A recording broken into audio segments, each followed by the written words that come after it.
We've passed the midway point in the NFL season. It's now week 9, and we're here at the Kennedy Greenhouse studio to talk about some of the exciting things that have happened. I'm Ben Parsons. I'm Grace Edinger. I'm Joe McLean.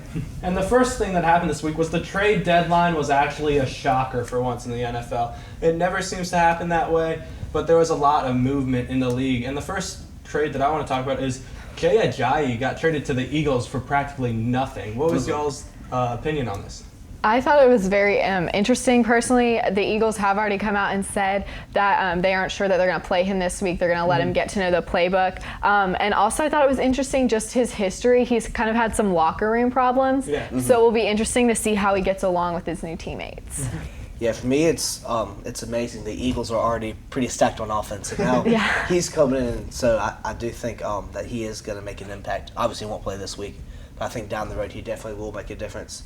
And what's also amazing, like you said, the Dolphins got nothing out of it, which is even more surprising to me. They traded away a Pro Bowl caliber running back, and they got 2 picks. It's like, wow, you really care that much about your future? Maybe no. And they've been playing solid, not great so far this year. So I don't understand it from that point of view. But for me, the Eagles lost Darren Sproles early in the season, and they replaced him with someone who's even more qualified as a running back technically. I mean, they still lose the speed option that Darren Sproles brings, but just the adjustment and the capability of bringing in a guy like Jay Ajayi, it's definitely going to put them even farther atop of the power rankings in the NFL, and most people would say they're already number 1 at this point. But another trade actually came from the hometown team, so to speak, as the Panthers dealt away Kelvin Benjamin to Buffalo for, again, a pick. Or maybe 2, a pick. I think it was 1 pick. I think it was like a 3rd and 7th round or something like that. And I don't understand that, because for me,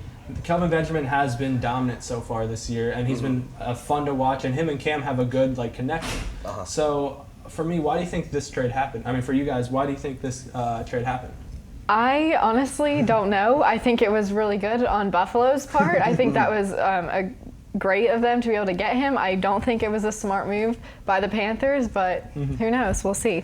Yeah, it was interesting because the interim GM, after all that happened this summer, he came out and kind of explained himself and said that they wanted guys that are, I think he said, that are bigger. It's just, I think the GM has a different idea of what players that team needs. And so I think it's just, people want to react as, oh, he's Kelvin Benjamin. He's a franchise name and first-round draft pick and everything. But as good as a season he has had this year, he has been, in a lot of people's eyes, a bit of a disappointment.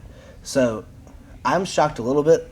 But also at the same time, I could kind of see their reasoning for trading him away. Yeah, but their big reasoning was they have 2 wide receivers of kind of the same caliber with Devin Funchess and Kelvin Benjamin. And I was reading an article about this, and they were saying how it'd be nice to open up the field even more. Now, for me, I would have dealt away Funchess, but just because Funchess is older and you already know what you're going to get. And I think with Benjamin, he can grow. And I really think this was a great move from Buffalo's perspective, as they're replacing Sammy Watkins with a guy who's tall and can run. And he's really going to help Tyrod Taylor after they had a kind of dismal performance last night. But I really think it's going to be fun to watch him fit in with his ex-GM, so to speak, not GM, Sean McDermott, who used to be with the Panthers organization. And then another huge one for me was, it finally happened. We've been talking about it for a while that it should happen. Jimmy Garoppolo got traded. And I don't know if it's the bigger news that he got traded to San Francisco, or that it's bigger that the Patriots pretty much do not have a backup quarterback right now. So what do you guys think about this? This also, again, was a really big surprise for me. I did not think that Bill Belichick would let him go, especially considering that they really don't have anyone behind Tom Brady. And I did also think it was very interesting that he went to San Francisco, seeing that they're 0-8. I understand that they're in need of a quarterback, but I thought, I didn't really think it would be him. Yeah, I mean, I think it's a great pickup for the 49ers. They've obviously have one of, if not the worst team in the NFL right now.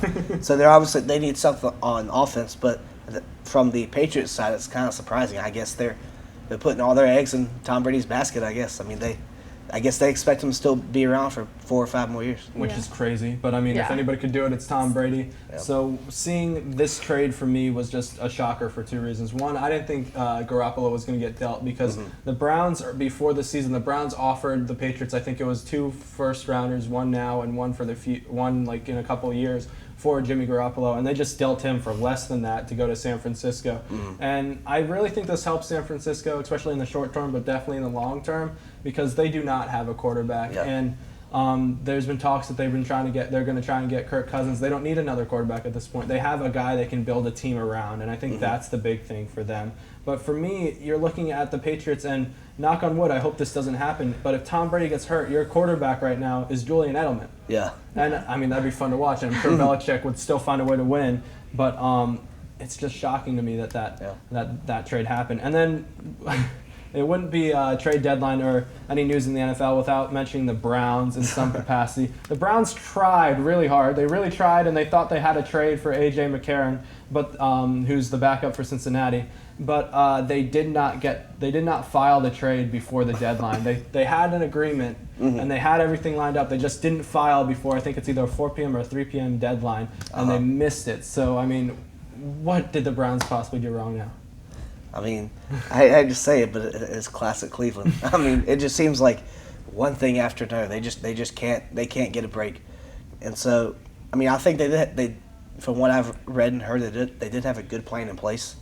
But it's just it didn't go through for some reason. I don't know what, but if that's just a miscommunication or just whatever within the front office. But it just seems like Cleveland can never get a break. Yeah, definitely not their finest moment. But for another question I have, though, if you're either of the 2 quarterbacks that they've been using this year, if you're Deshaun Kaiser or it's not Hogan, what's his name? Is it Hogan? I don't remember what his name is. If you're the other quarterback, how does that make you feel knowing that they were searching for a quarterback?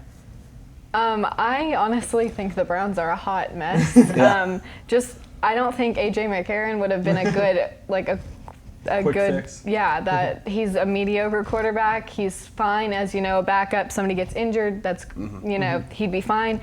If they were thinking of trying to incorporate him as their starting quarterback, I don't think that would have been a good decision. And as one of the quarterbacks that's already in place, like in the Browns establishment, I'm not going to want to put my best effort forward if I know you're looking to replace me.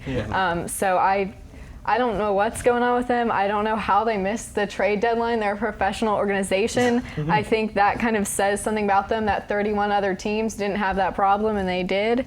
So that's definitely something that they're going to need to get figured out.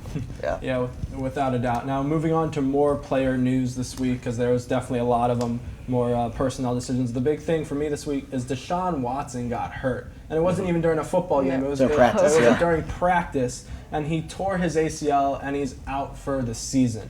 This is a huge blow. This team had been playing well. Deshaun Watson's name has been in the running for MVP, even if not just Rookie in the Year. He's been playing fantastic, and he's been fun to watch. So what do you think this effect is going to be on that Houston team?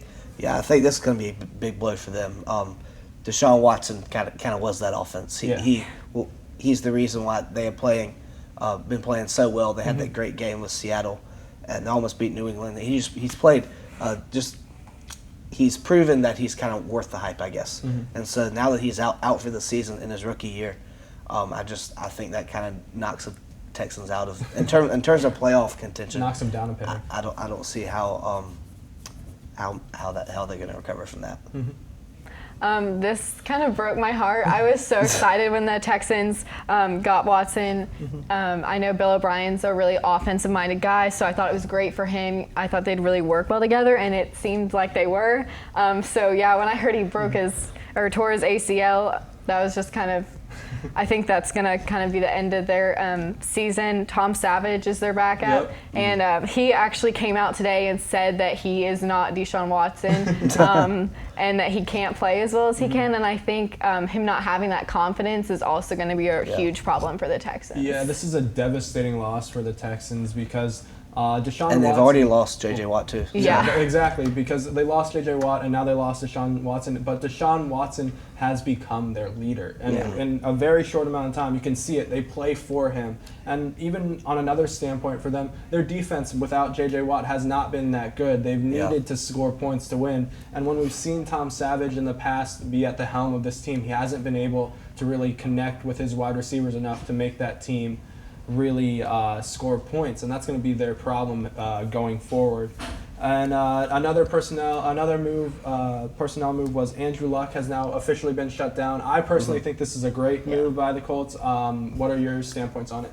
I agree with you. I hate to say it, but he's never really proven anything to me. He's always been one of those like mediocre quarterbacks. So I think it's kind of good that the Colts are kind of taking a step forward and moving on from him. Yeah, I agree with y'all as well. He just has never. He's had a few good seasons, a few good games here and there, but he's never been consistent.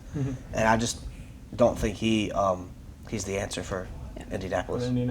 I'm not completely sold that he's not the answer yet, but I agree with both of you guys on your standpoint, on your opinions of him, because I think he can play a lot better than what he has in the past. But I think this is a great move for them also because Andrew Luck, there's no reason for him to rush him back when your team's 2-6, 2-5, whatever they are right now. Why would you rush him back when you don't really have a shot to win the division? I mean, some people might argue now that Houston's like completely probably dropped from here to there because of one guy. Maybe they have a little bit of a shot, but they saw last week, or they saw when they got demolished by 2 weeks ago, when they got demolished by the Jaguars. And so they're just not there. I think this is a great move, so to speak, because now he doesn't have to rush back. You make sure he's healthy, and you can figure out really next season if he is your guy moving forward like they originally thought.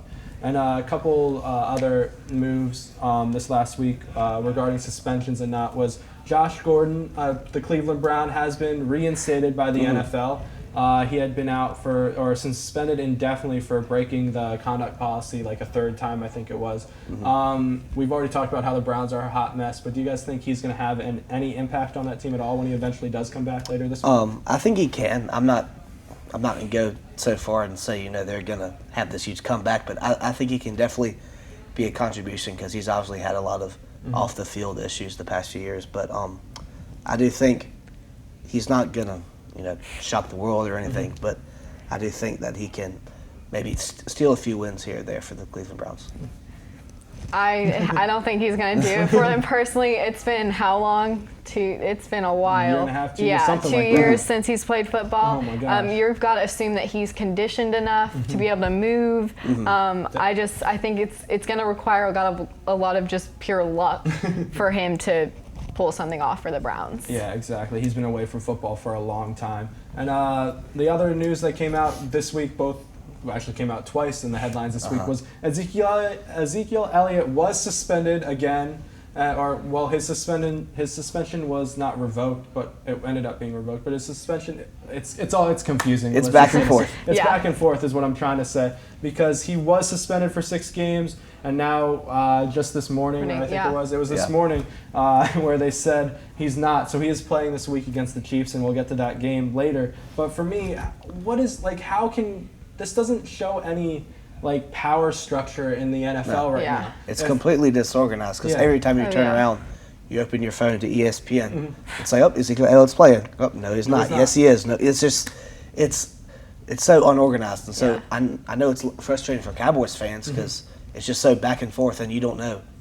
They changed their mind 4 times. Yeah, and I mean, for me, it's just with the NFL right now, it shows Goodell and that, and it shows that he doesn't have as much control as he would want, and whether or not that's a good thing, that's for another debate we can have on a different show or on a different segment. But it's just, for me, it's very confusing because you have a great player on one hand, and yes, he did mess up, and he got in trouble, and he got his suspension for it. But right now, he's not able to serve it because he keeps on protesting it. So there's got to be a point where either you don't have a suspension or you just have him sit out those games and serve his fine or serve his time, because the Cowboys could be in the running for the playoffs. And if you wait long enough, he might not be able to play in the playoffs, and I find that utterly ridiculous. Yeah, no, I completely agree. I think he's a fantastic player. He's a huge asset to the Cowboys offense, but if you're going to say that he's suspended, then suspend him. Don't say yes, well, but this, that, and the other. Just either do it or don't. It's very confusing